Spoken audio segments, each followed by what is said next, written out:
Well, there are issues of conflict of interest that Tito is almost anticipating. Should the matter be criminalized, then this matter will go to the judges, and judges who may have been involved in the fracas will have to recuse themselves. So Tito was simply saying it is always important for judges to restrain themselves even when they are provoked.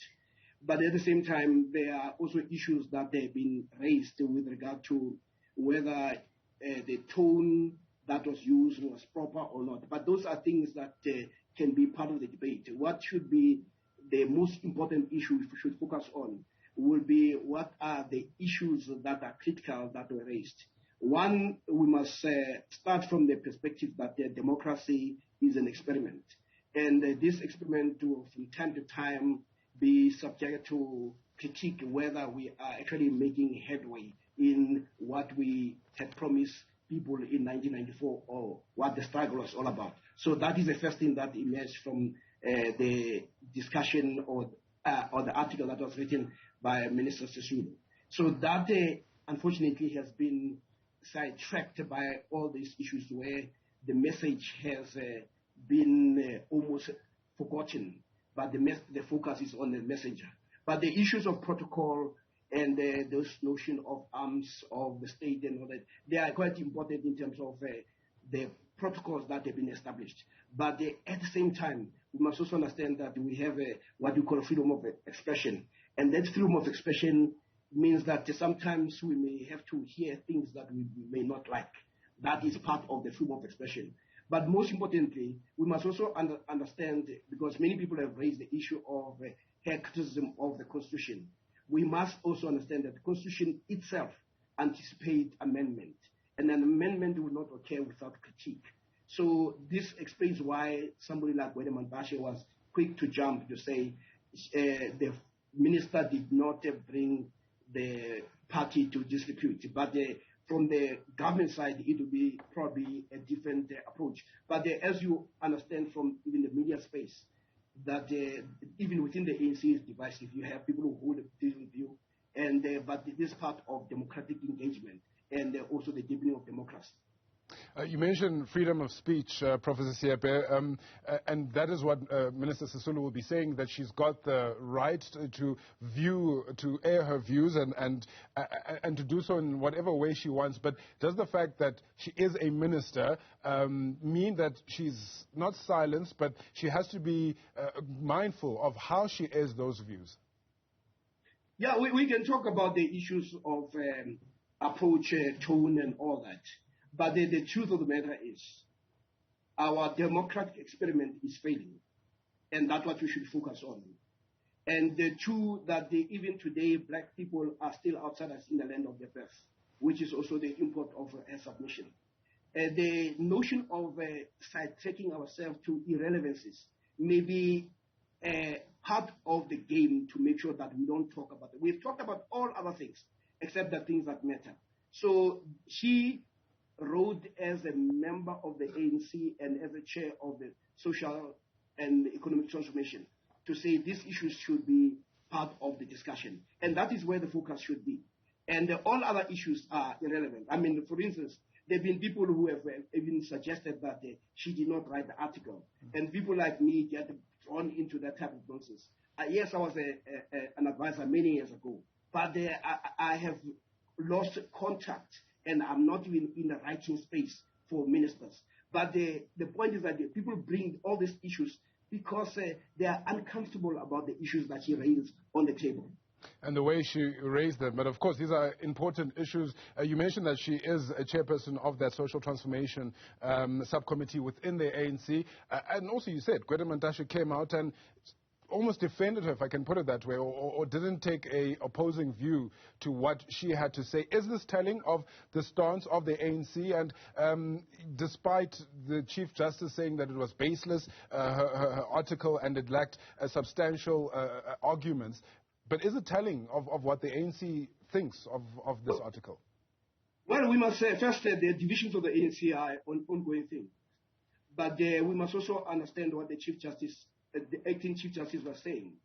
He was simply saying because of absence of context and because there are no specifics, it was unfair for her to almost label everybody as if, especially black judges, as house niggers or house negroes. But the issue here is that is a matter that can be dealt with in terms of the protocols that they themselves have established in government. But we must also say the right to speak even the things that we may not like to hear. It's actually a proper thing. And as we move forward, it becomes important that to understand that, yes, the Chief Justice, I think Chief Justice has spoken, he has expressed a view from their side. But let us not be alarmist around this issue. Let us find a way in which we talk about the very issues, why the ANC government exists, why there was a struggle against colonialism and apartheid. Those are the issues that should be on the table. The acting Chief Justice, when he spoke out, he was very emotional, if I can put it that way. He seemed to be very disturbed or moved by what was penned in that article. Is that a problem with the Chief Justice at all, being emotional? Some people might say that it seems like he's not thinking, logically, but rather using his emotions. Well, I think there's much that can be said about judges who are emotional. And we actually do not need judges who are actually emotional. Because as you suggested, that when that happens, people will think that it is the emotions that take over the substance of logic. And this becomes unfortunate.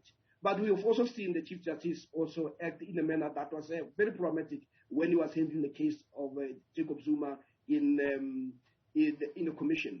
That a matter that was supposed to have been handled through the legal process that existed, like the Commissions Act, where he could have opened a case against Jacob Zuma, it turned the personal and squabble that he had with Jacob Zuma to become a constitutional matter. And that begins to veer towards the issue of emotionality, that he becomes so emotional. And even when you listen to the majority judgment in the Constitutional Court, there's far greater anger than what one would say the legal principles and jurisprudence that emerges out of this. And it is for that reason that two other judges felt that their colleagues, despite the fact that they're in the majority, they have allowed the emotions to take over. And they even went to an extent not only of differing, but of suggesting that their colleagues are acting unconstitutionally and unlawfully, which is a very serious position that your colleagues can take against you. And I mean, it absolutely is serious. And, no wonder it would solicit a response like it did. But, it's like corruption in, say, the South African police services. We might say the police are corrupt, but we're not talking about all the police. But definitely there is corruption, and there is a point to be made there. Why now, though, is the question. Why does Minister Sisulu speak out now? Is it because we've got the elective conference coming at the end of the year? Well, it may be because of an elective conference. But our concern should be, are the things that she's saying true or false? The truth is never convenient, and there is no convenient time of telling the truth. And yes, there might be an element of opportunism that some people see, but we should be saying, and especially given the social unrest that we were subjected to or exposed to in July last year, we should be concerned that we must not take the patience of our people for granted. When we are not going to respond to the people, people will find a way in which they are going to bring that change, despite our best constitution, despite the structures that we put in place. The notion that the people shall govern and that we should listen to the people is all that matters. And here, there are issues that are pertinent to the ordinary people that we should actually take on board and move with that with, and not become obsessed with individuals. In closing, Professor Seepe, is there a case against Minister Sisulu, and what do you make of the Chief Justice? You mentioned what happened with former President Zuma. He's constantly caught in political crosshairs, the Chief Justice. What do you make of that as well?